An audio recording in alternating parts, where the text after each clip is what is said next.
Bonjour, je suis Marie Chupot, je suis associée et chef de projet R&D chez Magic Lamp et je suis docteur en physique et agrégé de physique. Magic Lamp, c'est une jeune entreprise qui est spécialisée dans la recherche et développement en intelligence artificielle dans des thématiques très diversifiées.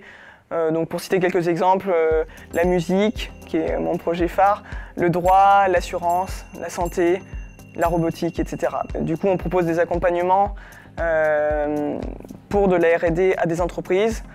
On développe des projets aussi axés intelligence artificielle en interne et on propose des formations professionnelles.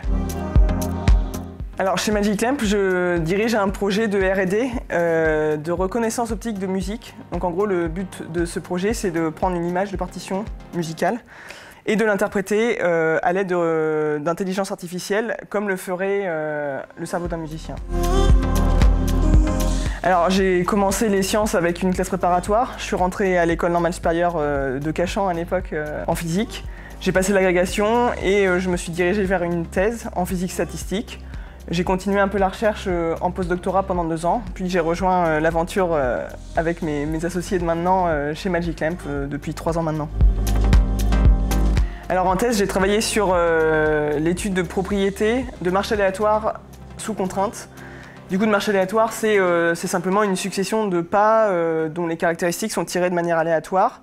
Et c'est un modèle mathématique qui permet de décrire pas mal de phénomènes très diversifiés. En fait, ça peut permettre de décrire le cours de la bourse, de décrire la trajectoire d'animaux qui sont à la recherche de nourriture, ou encore la trajectoire, je ne sais pas si vous connaissez les robots aspirateurs qui se baladent dans la maison.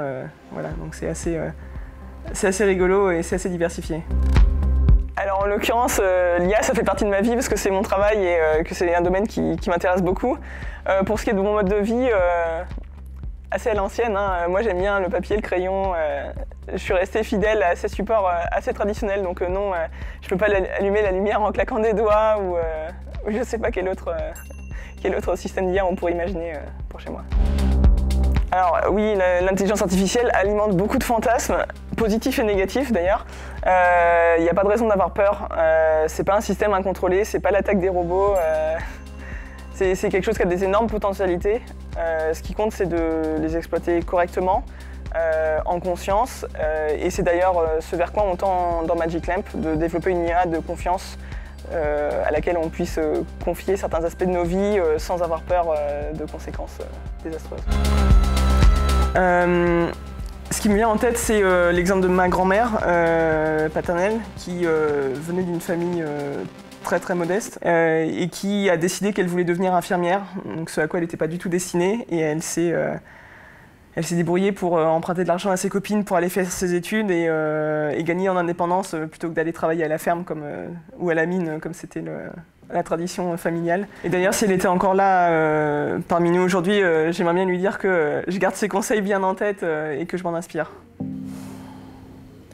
C'est vraiment une question de ressenti. Je pense pas qu'il y ait de réelles barrières au fait d'être une femme en sciences. La barrière, elle est essentiellement psychologique. C'est vrai que dans les promos, et encore mon année, j'avais de la chance, il y avait un quart de filles. Il y a des promotions de physique ici où il y a très peu de filles. Donc c'est vrai qu'on est dans une communauté qui est très masculine. Ça peut être impressionnant pour certaines femmes. Je sais, j'ai des amis qui m'ont déjà fait part de ce sentiment-là. Mais je pense qu'il ne faut pas s'arrêter à ça. C'est pas grave en fait. Et ça changera. Ça a déjà un peu changé et ça va dans le bon sens. Je pense que c'est global dans la société. Les femmes maintenant se rendent compte qu'elles peuvent accéder à tout ce qu'elles veulent. Et pourquoi pas la physique, donc pourquoi pas les sciences, hein, pas que la physique. Au final, je pense que c'est une question de représentation. Plus on voit de femmes, plus les jeunes filles, jeunes femmes peuvent s'imaginer dans ce genre de métier et donc aller vers cette carrière-là. Alors, j'aurais envie de dire oui. En tout cas, moi j'ai eu la chance d'avoir une famille qui m'a jamais fait sentir que le fait d'être une fille c'était limitant ou quoi que ce soit. Je suppose qu'il y a des environnements familiaux qui sont moins favorables, mais en tout cas, je pense que la société est complètement ouverte à ce que les femmes fassent les choix qu'elles veulent, donc il n'y a pas de raison de se limiter. Si vous avez envie de faire quelque chose, que vous avez une carrière qui vous attire dans les sciences, même si c'est très masculin, allez-y. Ne vous posez pas de questions, les barrières elles sont dans votre tête essentiellement.